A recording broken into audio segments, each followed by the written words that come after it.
Hello दोस्तों, Edu minds में आपका स्वागत है। मैं लेकर आया हूँ बिहार पुलिस मॉक टेस्ट का ये नेक्स्ट वीडियो है।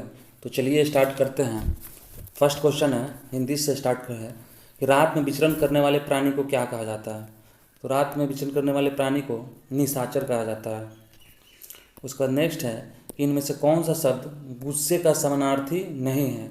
तो आपका क्रोध, अमर्ष और रोष ये तीनों गुस्से का समानार्थी है, लेकिन आपका अपकर्ष जो है ये गुस्से का समानार्थी नहीं है। नेक्स्ट है कि जिन भाववाचक संज्ञाओं के अंत में हट होता है उनका लिंग क्या होता है। जैसे सजावट, क्या बोला जाता है, सजावट अच्छी है, यानी स्त्रीलिंग हो जाएगा आपका ऑप्शन 2। नेक्स्ट है कि निम्नलिखित में से शुद्ध वाक्य का चयन कीजिए। तो गंदा पानी उबालकर पिए, पड़ोसी ने मुझे स्वतंत्रता दिवस की बधाई दिया।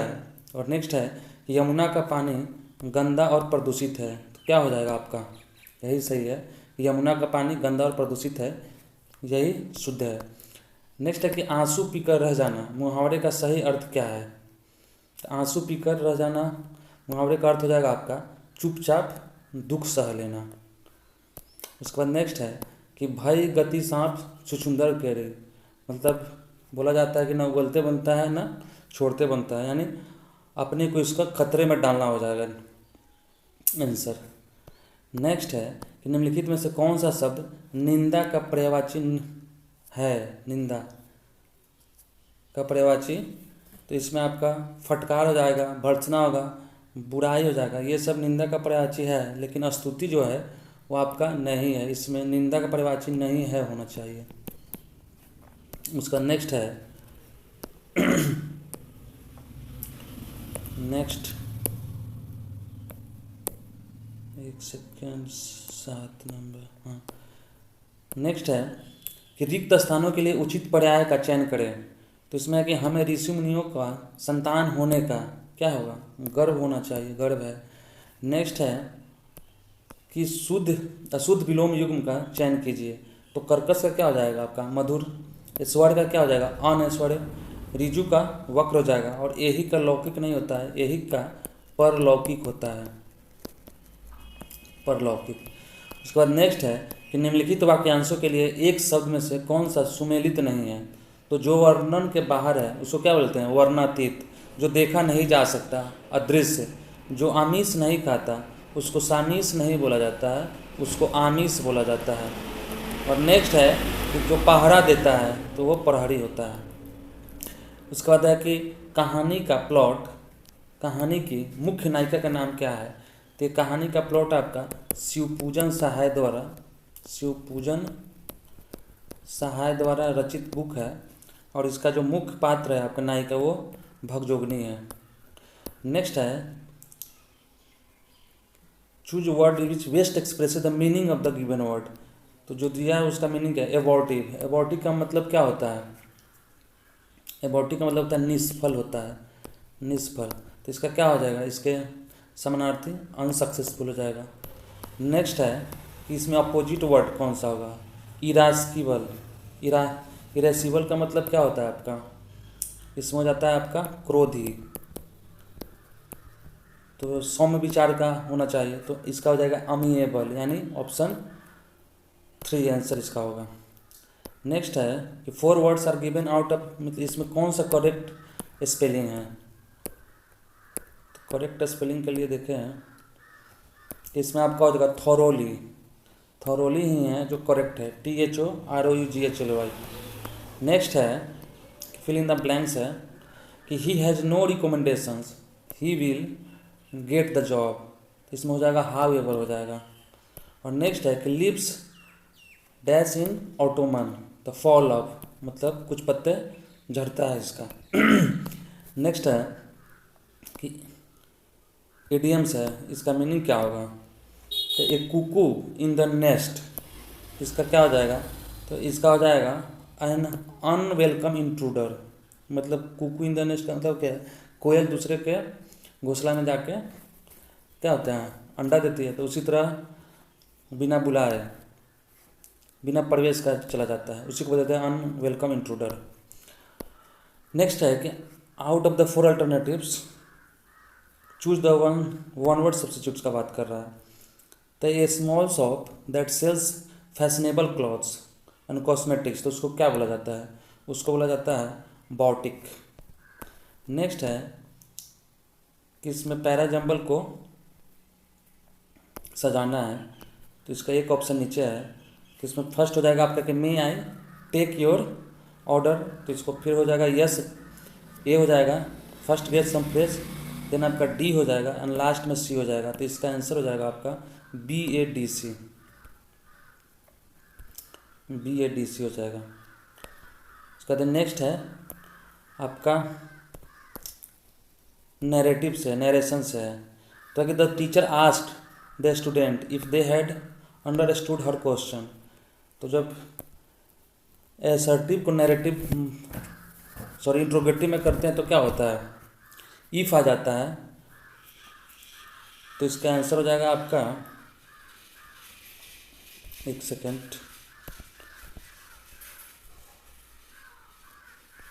The teacher asked the students have you understood in my question, इसका आंसर हो जाएगा आपका थर्ड हो जाएगा। उसके बाद नेक्स्ट है जो आपका मैथ का क्वेश्चन है, तो इसमें देख लेते हैं, जैसे है कि 2 + 6/√3 इसको सिंप्लीफाई करना है, तो आप इसको 2 कर दीजिए, 6 + को क्या लिख सकते हैं? इसको आप 2√3 कर सकते हैं, प्लस इसको आप ऐड कर लीजिए, ये इसको आप इतना वाला पोर्शन को आप -1/2 - √3 भी लिख सकते हैं। तो यहाँ से क्या हो जाएगा, इस दोनों को यदि एलसीएम ले जाएंगे तो 2 + √3 × 2 - √3 हो जाएगा, और ऊपर से ये कितना हो जाएगा 2 - √3 -2 -√3, ये 2 से 2 कट जाएगा, तो आपका 2 + 2√3 -2√3 आ जाएगा। नीचे a + b × a - b, a² का फॉर्मूला पे हो जाएगा, a² - b², तो यहाँ से नीचे 4 - 3 1 हो जाएगा, तो ये से कट जाएगा, इक्वल 2 आंसर हो जाएगा। नेक्स्ट है कि ए एक कार्य को 8 दिनों में पूरा कर सकता है, बी 3 दिनों में नष्ट कर देता है, तो ए ने कार्य को जब 6 दिनों तक काम किया तो अंतिम 2 दिनों में नष्ट भी किया, तो तदनुसार ए को शेष कार्य पूरा करने में कितना दिन लगेंगे? देख लीजिए, ए मानते हैं किसी काम को कितना 8 दिन में करता है, और बी उसको नष्ट कर देता है कितना दिन में? 3 दिन में। जब हम एलसीएम लेंगे तो क्या हो जाएगा 24 काम, तो 24 काम को 8 दिन में करता है, तो एक काम कितना करेगा? एक दिन में 3 काम करेगा, और ये एक दिन में 8 काम को ये बर्बाद करेगा, यानी निगेटिव हो जाएगा। उसके बाद बोलता है कि ये 6 दिन काम करता है, तो 6 दिन आपका काम करेगा, तो 6 3 18 वर्क हो गया इसका, लेकिन 6 दिन काम करता है और बी उसको नष्ट करता है 2 दिन में, तो 2 दिन का इससे कितना हो जाएगा आपका? 2 दिन का हो जाएगा -16 हो जाएगा। तो मेन जो एक्चुअल वर्क मेरा कितना हुआ? मात्र 2 हुआ, तो 24 में से मेरा 2 ही काम हुआ, बचा कितना? 22, तो आप 22 बट्टा कितना है 8 कर दीजिए, 3, 22/3 कर दीजिए, तो आपका कितना हो जाएगा 7 1/3 हो जाएगा इसका आंसर। उसका नेक्स्ट है कि 2 समबाहु की भुजाओं की संख्या क्रमशः n-1 तथा n+2 है, तो उनके बाह्य कोणों का अंतर 6 डिग्री है, तो n का मान निकालना है। तो बहुभुज के लिए बाह्य कोण के लिए क्या होता है 360 डिग्री बाई n होता है, यदि हम थीटा निकालते हैं, तो इसी फार्मूला पे यदि हम इसको पुट करेंगे तो आपका हो जाएगा 360 degree by n-1 -360 degree by n+2 equal to कितना दिया है 6 डिग्री। तो यहाँ से आपका n का वैल्यू आ जाएगा कितना आएगा 3 आ जाएगा, मतलब n का वैल्यू यहाँ से आपका निकालिएगा तो 13 आ जाएगा, 13 इसका आंसर हो जाएगा। नेक्स्ट है कि एक दुकानदार अपनी चीज़ों का अंकित मूल्य उसके लागत मूल्य से 50% अधिक, एक सेकेंड, अधिक रखता है, लेकिन 20% का छूट भी देता है, तो उसका शुद्ध हानि कितना हो जाएगा? क्वेश्चन बोल रहा है कि अपनी अंकित मूल्य उसकी लागत मूल्य से 15% अधिक है, अंकित मूल्य लागत मूल्य से, तो मान लेते हैं यदि लागत मूल्य मेरा कितना हो जाएगा, एक सेकेंड, लागत मूल्य कितना हो जाएगा सीपी मेरा हो जाएगा मान लेते हैं 100, तो आपका एमआरपी कितना हो जाएगा आपका हो जाएगा 15% अधिक, तो कितना हो जाएगा 115 हो जाएगा, लेकिन वो 20% छूट भी देता है। तो 20 किस पे छूट किस पे मिलता है? MRP पे। तो सेलिंग प्राइस कितना हो जाएगा आपका?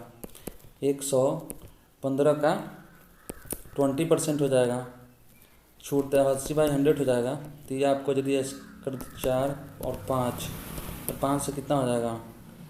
5 दूनी 10, 4 3 12 2 14 9, यानी 92 रुपया हो गया आपका। SP 92 आ गया और CP 100 है, तो कितना हानि हो रहा है? 8% हानि हो रहा है। नेक्स्ट है कि एक दुकानदार एक वस्तु के अंकित मूल्य पर 12% की छूट देकर भी 21% लाभ प्राप्त करता है, तो उसका अंकित मूल्य और लागत मूल्य से कितना ज़्यादा है? तो मान लेते हैं आपका अंक क्या नाम, लागत मूल्य यानी CP 100 रुपया है, और आपका अंकित मूल्य मान लेते हैं MRP X मान लेते हैं, और बोल रहा है कि 12% की छूट देता है और 21% लाभ भी है। तो यदि CP 100 है तो SP 21% लाभ कितना हो जाएगा? SP आपका 121 हो जाएगा, और ये MRP 12% का छूट भी दे रहा है, तो जो छूट देगा वही मेरा SP हो जाएगा। तो X का 88% इक्वल टू 121 हो जाएगा। यहाँ से X का वैल्यू आ जाएगा 137.5, यानी MRP मेरा हो गया 137.5 और CP 100 तो कितना परसेंट का? 37.5% का ज़्यादा है इससे।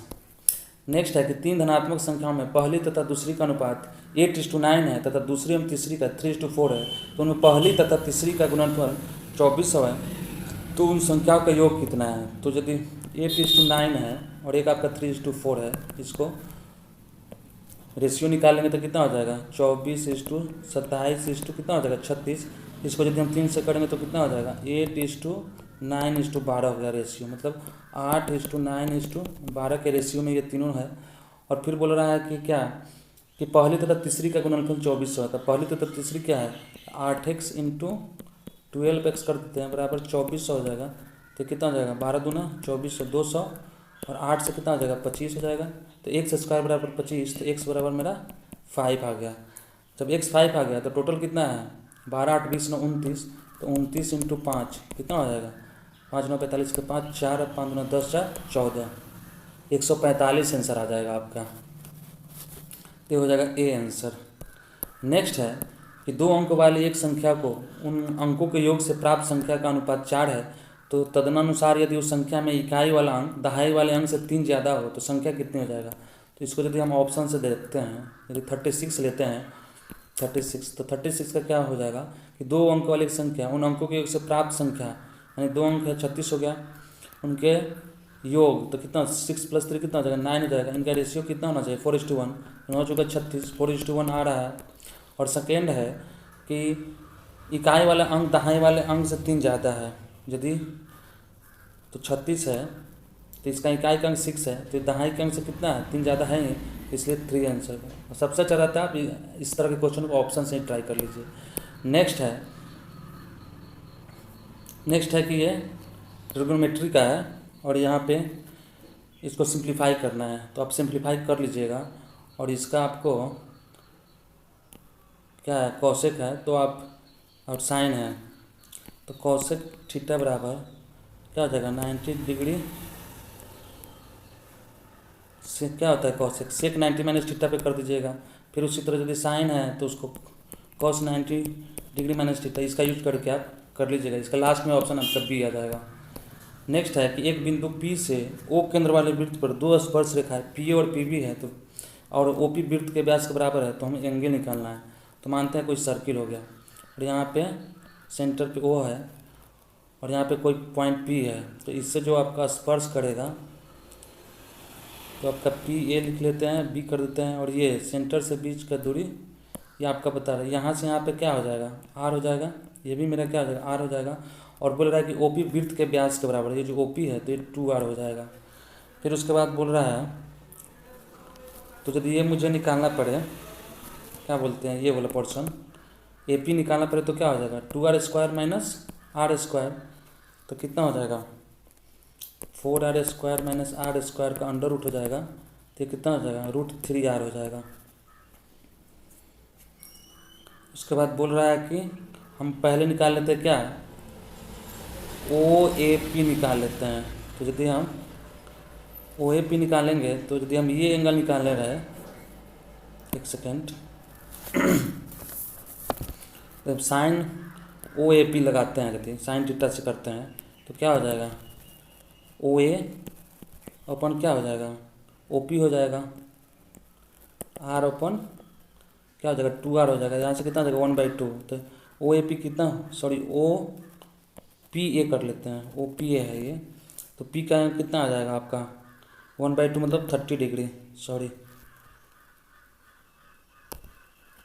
एक सेकेंड, 30 डिग्री आ जाएगा वहाँ से। तो ये मिट गया है, माफ़ कीजिएगा। ये एंगल मेरा 30 डिग्री आ गया, तो ये मेरा टोटल पी निकालना है, तो कितना हो जाएगा, 60 डिग्री हो जाएगा। नेक्स्ट है कि यदि ए बराबर B square upon B minus A, तो A cube plus B cube का मान क्या होगा, तो ये हो जाएगा आपका ए बराबर B square upon B minus A. इसको सिंप्लीफाई करेंगे तो कितना हो जाएगा, B square equal to A B minus A square. इधर से क्या हो जाएगा, ए स्क्वायर जोड़ B square minus A B equal to कितना हो जाएगा, 0। और A cube plus B cube का फॉर्मूला क्या होता है, A plus B into A square जोड़ B square minus A B. तो ये वाला टर्म तो मेरा 0 है, यहाँ पे 0 आया है ना, तो ये वाला टोटल टर्म क्या हो जाएगा, 0 हो जाएगा, तो ऑप्शन बी हो जाएगा इसका आंसर। नेक्स्ट है कि आपका रीजनिंग क्या हो जाएगा, विषाणु से चेचक होता है, तो जीवाणु से क्या हो जाएगा आपका, जीवाणु से टाइफाइड हो जाएगा आंसर, तो ऑप्शन 2 हो जाएगा इसका आंसर। नेक्स्ट है कि इसको 2 + 3 + 5 = 30 कैसे होगा, तो यदि हम इसको मल्टीप्लाई करते हैं, 2 × 6 = 35 भी हो जाएगा, फिर इसी तरह 6 × 35 × 60, उसी तरह 5 × 4 × 0, तो कितना हो जाएगा, 0 हो जाएगा, 3 आंसर हो जाएगा। नेक्स्ट है कि इसमें से कौन सा अक्षर का प्रयोग नहीं, कोई भी नहीं बनेगा, तो इसमें यदि हम लास्ट में देखें भी यूज आ रहा है, यहाँ किसी में भी नहीं है, तो यही आंसर हो जाएगा 4। नेक्स्ट है कि कौन सी उत्तराकृति, तो उत्तर से देख के बनाना है, तो आपका हो जाएगा, हम इसको ऐसे बनाते हैं और फिर ऐसे और फिर ऐसे, और ये वाला ऐसे, तो हमको ऐसे भी करना होगा, और फिर ऐसे फिर ऐसे, इस टाइप का किस में है, इस टाइप का आपका ऑप्शन डी में ही है, तो यही आंसर हो जाएगा। नेक्स्ट हो जाएगा कि इसमें वर्गों की संख्या निकालना है। यदि हम वर्ग का संख्या निकालना है तो इसमें कितना 4 है, तो हम ऐसे ही बनाते हैं, ऐसे आप एक बार देख लीजिएगा, मुझे ज़्यादा याद तो नहीं है, लेकिन जैसे 1 2 3 4 है, यदि इस टाइप से रहे, इसको काउंट कर लेंगे और वर्ग निकालना है, तो हो जाएगा क्या, 4 का स्क्वायर प्लस 3 का स्क्वायर प्लस 2 का स्क्वायर प्लस 1। यदि आप टोटल जोड़िएगा 16 25 5 कितना 30 हो जाएगा। और उसका अलावा भी बोला जा रहा है कि ये वाला टर्म एक नया ये है, इसका कितना हो जाएगा, यदि ऐसे हो और ऐसे हो, तो इसमें टोटल कितना हो जाएगा, 5 है, तो 30 + 5 35 होना चाहिए इसका आंसर, एक बार खुद से आप लोग निकाल लीजिएगा। नेक्स्ट है कि सामाजिक विज्ञान से क्वेश्चन है कि निम्नलिखित में से कौन सा कर प्रत्यक्ष कर है, तो आपका प्रत्यक्ष कर जिसे आप डायरेक्ट गवर्नमेंट को देते हैं, बीच में किसी को नहीं पे करना पड़ता है, तो आपका हो जाएगा वेल्थ टैक्स, यानी धन कर हो जाएगा। नेक्स्ट है कि देश की आर्थिक प्रगति का निर्धारण किसके आधार पर किया जाता है, तो इसमें प्रति व्यक्ति आय के वृद्धि पर किया जाता है, यानी पर कैपिटा इनकम पे, तो ये 1 हो जाएगा आंसर। उसके बाद नेक्स्ट है कि ट्रेड यूनियन सीमा शुल्क किसका साधन है, सीमा शुल्क, तो सीमा शुल्क जो होगा विदेश व्यापार नीति का है, जो भी हम आयात पे जो टैक्स लगाते हैं वो विदेश व्यापार की नीति से को फॉलो करता है, तो ऑप्शन 2 हो जाएगा इसका आंसर। नेक्स्ट है कि अत्यधिक महामंदी किस काल में आया था, तो 1929 में अमेरिका में जब मंदी आया था तो पूरे वर्ल्ड का इकोनॉमी चरमरा गया था, तो ये 1929 से 34 हो जाएगा। नेक्स्ट है कि भारत में प्रत्येक लोकतंत्र का उदाहरण क्या है, तो आपका जो सबसे अच्छा लोकतंत्र का उदाहरण कहाँ पे दिखेगा आपको, ग्राम सभा में दिखेगा, क्योंकि इसमें 18 वर्ष से ऊपर का कोई भी व्यक्ति ग्राम सभा का सदस्य बन सकता है। उसका नेक्स्ट है कि महात्मा गांधी अर्धनग्न फकीर है, यह उक्ति किसने कही थी, तो ये आपका विंस्टन चर्चिल ने बोला था, और कब बोला था, 1931 के सेकेंड गोलमेज सम्मेलन में, जब महात्मा गांधी इंग्लैंड गए थे तो वहाँ बोला गया था। नेक्स्ट है कि भारतीय संविधान में मूलभूत अधिकार किस संविधान से लिया गया है, तो किस संविधान से लिया गया है, तो ये आपका अमेरिका से लिया गया है, फंडामेंटल राइट्स। उसके अलावा आपका क्या लिया गया है, उसके अलावा आपका लिया गया है न्यायिक पूर्ण जुरिडिक्शन यानी जुडिशियल रिव्यू लिया गया है। फिर उसके बाद है कि हाई कोर्ट और सुप्रीम कोर्ट के जज को हटाने का, फिर राष्ट्रपति के पदमुक्त करने का, इम्पीचमेंट आर्टिकल कितने के अंदर रहता है 61 के अंदर, ये सब भी लिया गया है। आपका यूके से क्या लिया गया है, यूके से कैबिनेट सिस्टम लिया गया है, कैबिनेट सिस्टम लिया गया है। फिर उसके बाद पार्लियामेंट्री संसदीय व्यवस्था भी लिया गया है। और क्या लिया गया है, रूल ऑफ लॉ भी लिया गया है। सोवियत संघ से क्या लिया गया है, आपका फंडामेंटल ड्यूटीज़ लिया गया है। और क्या लिया गया है, और 3 टाइप का प्रस्तावना में जस्टिस का बात किया गया है, आर्थिक, सामाजिक और पॉलिटिकल, तो ये आपका सोवियत संघ से लिया गया है। नेक्स्ट है कि राज्य विधानमंडल के अनुमोदन के बिना राज्यपाल द्वारा जारी अध्यादेश कितनी अवधि के लिए लागू रहेगा। तो जब भी कोई अध्यादेश आएगा तो वो मैक्सिमम जब सेशन चालू हो जाता है तो उसके 6 सप्ताह के अंदर आपको पास कराना होता है, नहीं तो वो इनवैलिड हो जाएगा। नेक्स्ट है कि इच्छा सब कष्टों का कारण है, इसका प्रचार करने वाला धर्म कौन सा है, तो ये आपका बौद्ध धर्म है। बौद्ध धर्म को महात्मा बुद्ध ने स्टार्ट किया था और जन्म कब हुआ था, तो उसका 563 BC में महात्मा बुद्ध का जन्म कपिल वस्तु के लुम्बिनी में हुआ था, लुम्बिनी। नेक्स्ट है कि जैन साहित्य को क्या कहते हैं, तो जैन साहित्य को अंग कहते हैं, एक सेकेंड, अंग बोलते हैं। और जैन साहित्य, जैन धर्म का 2 बार आपका इसका बैठक हुआ था। एक हुआ था आपका पाटलिपुत्रा में और एक हुआ था वल्लभी गुजरात में। और पाटलिपुत्रा में अस्तुल भद्र के अध्यक्षता में हुआ था। और वल्लभी कहाँ हुआ था, तो ये आपका हुआ था गुजरात में। और किसके, तो देवधिरी क्षमाशरण के अध्यक्षता में हुआ था। नेक्स्ट है कि 19वीं शताब्दी के अंत में कौन सा देश सबसे बड़े औपनिवेशिक शक्ति के रूप में उभरा, ये आपका ब्रिटेन उभरा था। नेक्स्ट है संगम काल में रोमन व्यापार का केंद्र बताइए, तो उस समय मुसीरी, जो चोला, चेर और पांड्या के टाइम में, चेर वंश के पीरियड में मुसीरी जो था वो व्यापार का केंद्र था। कन्याकुमारी से कोलंबो जाने के लिए क्या पार करना पड़ता है, तो इसके लिए आपका हो जाएगा तमिलनाडु से जस्ट नीचे आपका क्या है, मन्नार की खाड़ी है, तो मन्नार की खाड़ी आपको पार करना पड़ेगा। ये यदि आपका है तो ये वाला एरिया यहाँ पे मन्नार की खाड़ी है। फिर पाक डगरुमध भी है, श्रीलंका से अलग करता है। नेक्स्ट है कि भारत में निम्नलिखित में से किस राज्य में सबसे लंबी तटरेखा है, तो सबसे लंबी तटरेखा आपका गुजरात में है, उसके बाद आपका तमिलनाडु और फिर आंध्र प्रदेश, तो सबसे बड़ा गुजरात में है।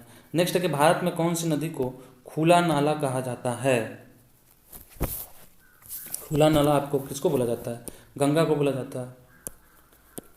नेक्स्ट है कि भारतीय संविधान के अनुच्छेद में यह घोषणा की गई कि इंडिया अर्थात भारत है, तो ये आपका किस में किया गया है, अनुच्छेद 1 में ही बोला गया है कि भारत राज्यों का संघ है।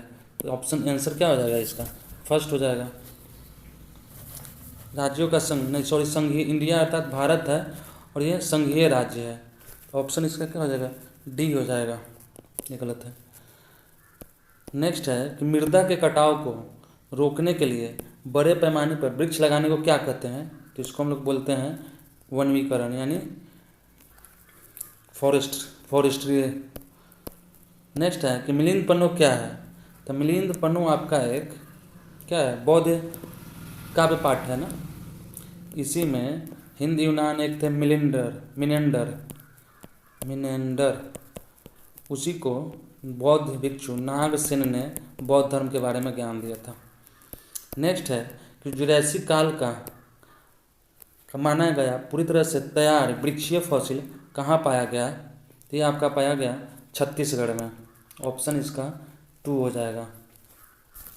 इसके बाद नेक्स्ट है कि उपराष्ट्रपति है और उससे रिलेटेड ऑप्शन है कि लोकसभा का सदस्य होता है उपराष्ट्रपति, राज्यसभा का सदस्य होता है, किसी भी सदन का सदस्य होता है, और सांसद यानी संसद सदस्य नहीं होता है। बात कर रहा है आपका उपराष्ट्रपति का, तो ये संसद सदस्य नहीं होता है। उसके बाद नेक्स्ट है कि गवर्नमेंट ऑफ इंडिया एक्ट 1935 किस पर आधारित था, तो ये आपका साइमन कमीशन पे था। साइमन कमीशन का गठन कब हुआ था, 1927 में, और भारत कब आया था, ये फरवरी 1928 में। और गठन नवंबर 1927 में हुआ था। नेक्स्ट आपका हो जाएगा कि विश्व का चक्कर किस यात्री ने सर्वप्रथम लगाया। तो ये लगाया था आपका मैगलन ने। मैगलन एक पुर्तगाली सेलर था जो लगाया था। नेक्स्ट है कि भारतीय मानक समय का ग्रीनविच स्टैंडर्ड टाइम से कितने घंटे का अंतर है।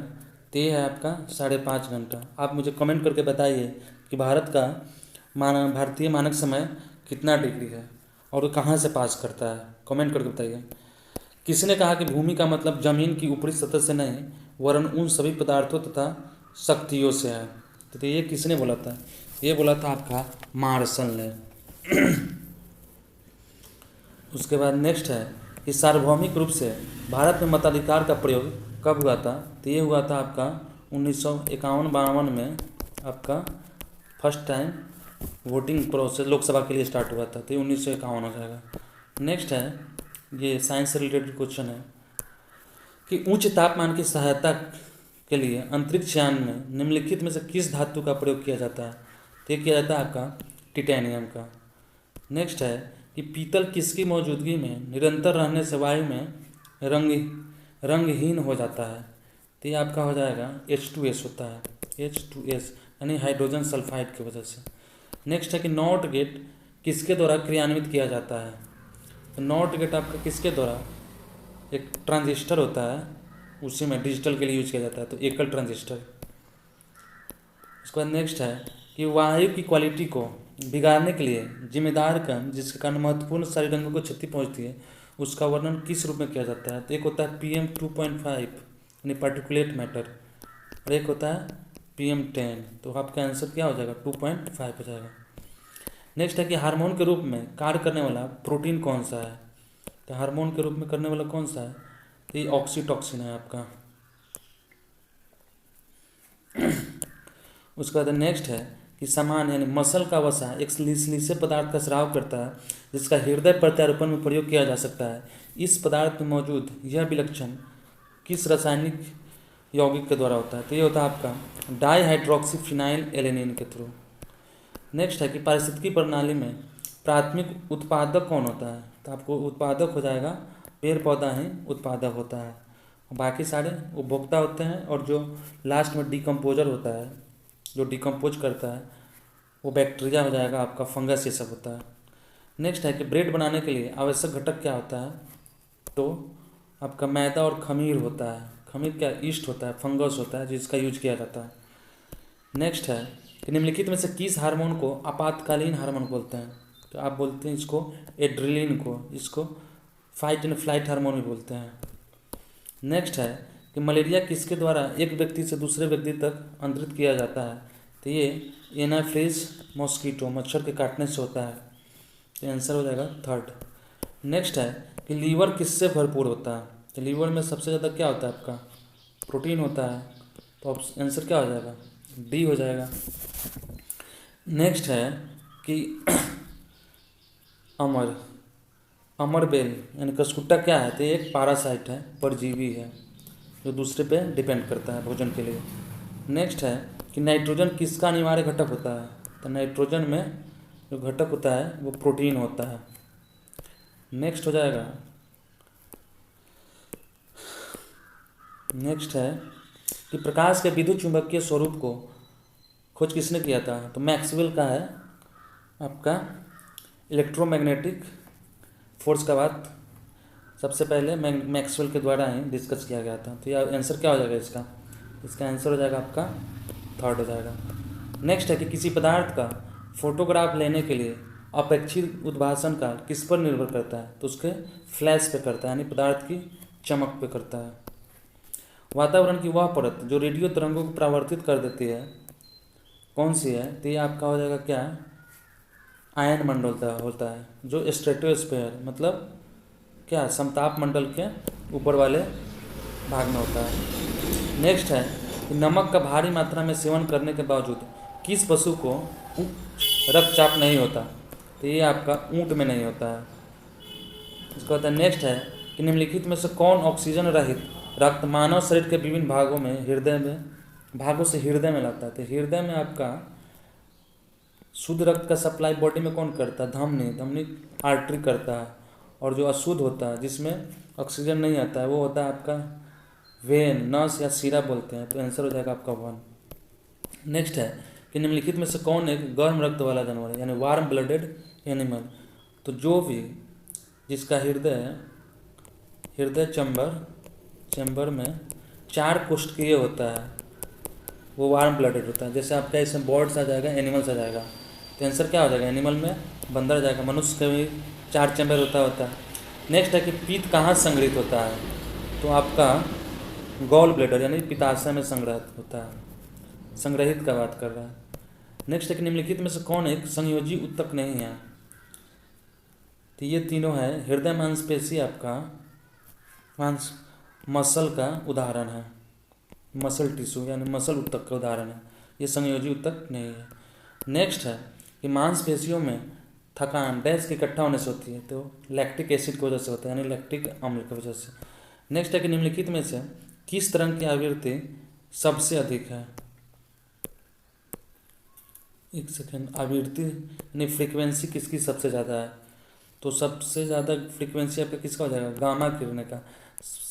गामा होता है, फिर आपका उसके बाद क्या होता है? एक्सरे होता है, फिर एक्सरे के बाद आपका हो जाएगा अल्ट्रावायलेट होता है। अल्ट्रावायलेट के बाद आपका क्या हो जाएगा?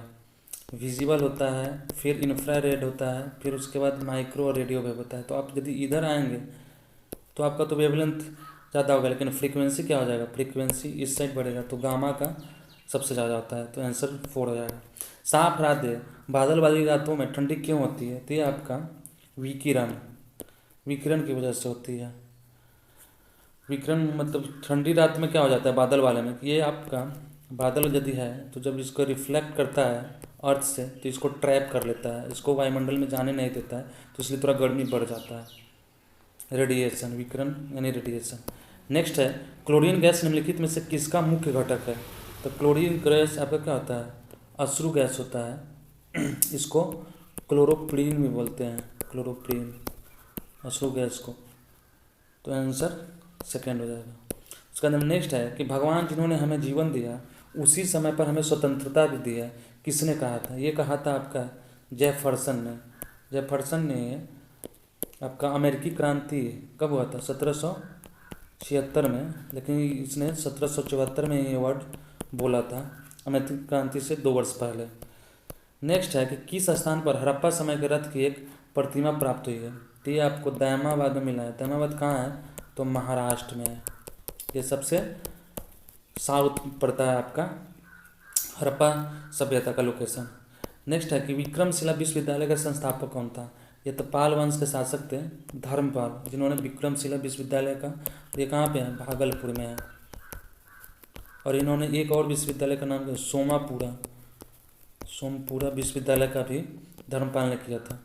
नेक्स्ट है कि जब भारत स्वतंत्र हुआ उस समय इंग्लैंड के प्रधानमंत्री कौन थे? तो उस समय थे आपके क्लेमेंट एटली थे प्रधानमंत्री। नेक्स्ट है कि निम्नलिखित में से कौन सी पर्वत श्रृंखला यूरोप तथा एशिया को अलग करती है? तो यूरोप और एशिया को कौन करता है? आपका यूराल पर्वत करता है। उसका रॉकी माउंटेन कहाँ है? आपका नॉर्थ अमेरिका में है। हिमालय पर्वत वही है, भारत और नेपाल के बॉर्डर पे है। तो ये यूरोप और एशिया का बात बोला है, तो यूराल पर्वत हो जाएगा। नेक्स्ट है कि निम्नलिखित में से भारत का कौन सा राज्य अंतर्राष्ट्रीय थल सीमा नहीं बनाता है? तो थल सीमा का बात हो रहा है, तो आपका अंतर्राष्ट्रीय थल सीमा जम्मू कश्मीर बनाता है किससे? पाकिस्तान से। उत्तर प्रदेश और बिहार नेपाल से बनाता है, लेकिन मध्य प्रदेश किसी से नहीं बनाता है। तो आंसर 4 हो जाएगा। नेक्स्ट है कि निम्नलिखित में से किस शहर में विश्व का दूसरा सबसे लंबा समुद्री तट स्थित है? तो ये आपका चेन्नई में मेरीना बीच नाम है इसका, और ये लगभग 6.45 किलोमीटर लेंथ है इसका। नेक्स्ट है कि निम्नलिखित में से कौन सा युग्म सही नहीं है? तो सही नहीं कौन सा आएगा? 1 MB बराबर क्या होता है? 1 MB बराबर आपका होता है 1024 KB, लेकिन यहाँ पे 10 बोल रहा है तो सही है। 1 GB बराबर क्या हो जाएगा? 1024 MB होगा, तो यही आपका गलत है। बाकी 1 TB बराबर 1024 GB ये सही है, और 1 KB बराबर 224 ये भी सही है। तो ऑप्शन 2 हो जाएगा। नेक्स्ट है कि एजाइल नामक पुस्तक किसने लिखी है। तो एजाइल नामक पुस्तक आपका तस्लीमा नसरीन की ये बुक है। उसके बाद नेक्स्ट है कि भारत का कौन सा पड़ोसी देश सार्क का संस्थापक सदस्य नहीं है। तो संस्थापक सदस्य का बात कर रहा है। सार्क का गठन कब हुआ था? 1985 में हुआ था। और अफगानिस्तान जो है ये आपका नहीं था संस्थापक सदस्य, क्योंकि ये 2007 में जुड़ा था सार्क से। नेक्स्ट है कि किस राज्य में आदि शंकराचार्य की 108 फीट ऊंची प्रतिमा, समानता की प्रतिमा यानी यूनिटी ऑफ वननेस का लोकार्पण किया गया है? तो ये किया गया है आपका मध्य प्रदेश में। नेक्स्ट है कि 9 सितंबर 2023 को अफ्रीकी संघ औपचारिक रूप से किस समूह में शामिल हो गया है? तो ये आपका G20 में हुआ है। और ये उस समय इसकी अध्यक्षता किसने किया था? तो भारत ही ने किया था G20 का।